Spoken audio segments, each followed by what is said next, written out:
വിശുദ്ധ അഗസ്തീനോസിന്റെ തിരുനാൾ ഒരുക്കമായി നടത്തുന്ന നോവേനയ്ക്ക് ഇന്ന് നാം തുടക്കം കുറിക്കുകയാണ്. ലോകത്തിന്റെ കപടതകളിൽ നിന്ന് ജ്ഞാനത്തിന്റെ രഥമേറെ സനാതന സത്യത്തെ പുൽകിയ വിശുദ്ധൻ, തീവ്ര പശ്ചാത്താപത്തിന്റെ മുൾമുടി സദാ ഹൃദയത്തിൽ വഹിച്ച് തന്റെ കഴിവുകളെ ബോധപൂർവം മറന്ന് സ്വന്തം ബലഹീനതയെ ദൈവസന്നിധാനത്തിൽ സമർപ്പിച്ചവൻ, ഉള്ളൊരുകിയ പശ്ചാത്താപത്തിന്റെ കണ്ണീർധാരയാൽ സ്വന്തം പാപച്ചേറുകളെ ഓർമ്മകളാക്കി മാറ്റിയ ഒരു പച്ച മനുഷ്യൻ, ഒരമ്മയുടെ അളവില്ലാത്ത മെഴുനീരാൽ സഭയ്ക്ക് ലഭിച്ച ഒരു വലിയ ജ്ഞാനി. അതാണ് വിശുദ്ധ അഗസ്റ്റിൻ. ഇന്നു നാം കടന്നു പോകുന്നത് അദ്ദേഹത്തിന്റെ ബാല്യകാലത്തിലൂടെയാണ്.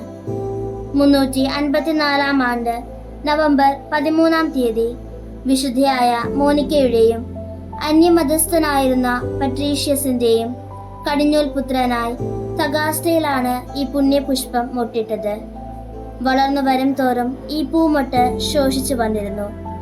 എന്നാൽ 33 വർഷത്തെ അമ്മയുടെ കണ്ണുനീരിൽ ആ പൂമൊട്ട് പുഷ്ടി പ്രാപിച്ചു. ഏറ്റവും സുഗന്ധമുള്ള പുഷ്പമായി തിരുസഭ അദ്ദേഹത്തെ വണങ്ങുന്നു. കുടുംബത്തിലെ മൂത്ത കുട്ടിയായ അഗസ്റ്റിൻ താഴെയുള്ളവർക്ക് ഒരു മാതൃകയായിരുന്നു. പ്രാർത്ഥനയിലും പഠനത്തിലും അതിസമർത്ഥനായിരുന്നു അദ്ദേഹം. അതുകൊണ്ടാണല്ലോ അദ്ദേഹത്തെ വിശുദ്ധരിൽ വിജ്ഞനും വിജ്ഞരിൽ വിശുദ്ധനുമായി കണക്കാക്കുന്നത്. പ്രാർത്ഥനയ്ക്കായി അമ്മ കുഞ്ഞഗസ്തിയെ വിളിക്കുമ്പോഴേക്കും ആ 3 മക്കളും പായ വിരിച്ച് മുട്ടിന്മേൽ നിൽക്കും. അങ്ങനെയാണ് ആ പുണ്യവതിയായ അമ്മ അവരെ വളർത്തിയത്. ഇന്നു നാം വിശുദ്ധ അഗസ്റ്റിന്റെ ബാല്യകാലത്തെക്കുറിച്ച് ധ്യാനിക്കുമ്പോൾ നമ്മുടെ മക്കൾ കുഞ്ഞഗസ്തിയെ പോലെ മാതാപിതാക്കൾക്ക് വിധേയരായി പ്രാർത്ഥനയിലും പഠനത്തിലും വളരുവാനും തിരുസഭയ്ക്കും ക്രിസ്തുവിനും സാക്ഷികളായി ജീവിക്കുവാനും വേണ്ടി നമുക്ക് പ്രാർത്ഥിക്കാം.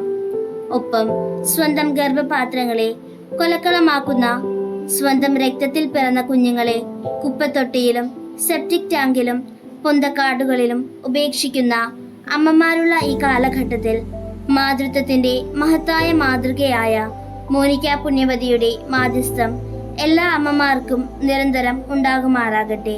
ആമേൻ. സമാപന പ്രാർത്ഥന. നീ ഞങ്ങളെ നിനക്ക് വേണ്ടി സൃഷ്ടിച്ചു. നിന്നിൽ വിലയം പ്രാപിക്കുന്നതുവരെ ഞങ്ങളുടെ ഹൃദയം അസ്വസ്ഥമാണ്. നിന്റെ ഹിതം തേടിയുള്ള ഞങ്ങളുടെ യാത്രയിൽ ഞങ്ങൾ അഭിമുഖീകരിക്കുന്ന സാഹചര്യങ്ങളിൽ ഞങ്ങളുടെ അസ്വസ്ഥതയെ ആശീർവദിക്കണമേ എന്ന് ഞങ്ങൾ പ്രാർത്ഥിക്കുന്നു. നിന്നെ തേടിയുള്ള ഈ ജീവിതയാത്രയിൽ ചരിത്രത്തിൽ കുടികൊള്ളുന്ന ദൈവമായ നിന്നോട് വിശ്വസ്തരായിരിക്കട്ടെ. കർത്താവും രക്ഷിതാവുമായ ക്രിസ്തുവിനോട് ഞങ്ങൾ വിശ്വസ്തരായിരിക്കട്ടെ. സഭയോടും സഭാ പഠനങ്ങളോടും ഞങ്ങൾ വിശ്വസ്തരായിരിക്കട്ടെ. ഞങ്ങളുടെ സഭയോടും ഞങ്ങളുടെ മൂല്യങ്ങളോടും സഹോദരങ്ങളോടും ഞങ്ങൾ വിശ്വസ്തരായിരിക്കട്ടെ. ആമേൻ.